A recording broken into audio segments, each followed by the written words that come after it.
On Monday mornings, I drag my lazy butt out of bed and prep my head for another day without a dollar.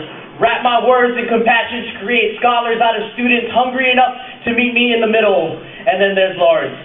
5'7", about 190 pounds, plus the weight of the world on his back. He looks a lot bigger than he is. The other kids either fear him or respect him. He is like family I've never met. A long-lost relative divided by opportunities. He is proud, like our people have always been. Brown skin that blends like earth, brown eyes that bend to no one. He is 16 years of defiant aggression, born with everything to prove, and my lessons fall on ears deafened and disillusioned by low expectations and premature violence. A descendant of warriors, thick flesh wrapped wide palms and flat knuckles to form fists fit for breaking, but when open, they offer gentle security. He is a walking contradiction just like me, and I hate the similarity. It makes me feel weak and incompetent. I know that he was sent to me for a reason, but sometimes I still question my ability to teach. Some days I preach hysterically and wonder why no one listens. Some days I feel like I am running a marathon by doing the cha-cha. I am moving, but not forward. Lawrence looks at me like a friend in need. I study the insides of my eyelids, searching for answers to give to him, and I keep coming up empty. He is looking for sympathy in me, a handout, some charity, because we are both bred from the same bloodline. Pump pressure the veins like vines. It reminds me why I'm here.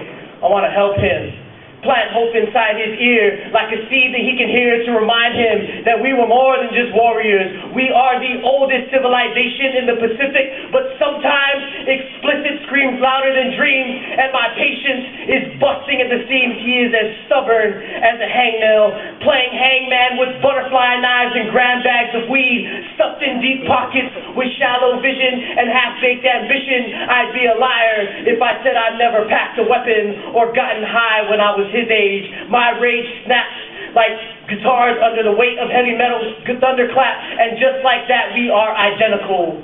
Typical brown Pacific Islander drowned in his own anger, push panic to automatic crabs in a bucket syndrome, and here we are, locked expressionless.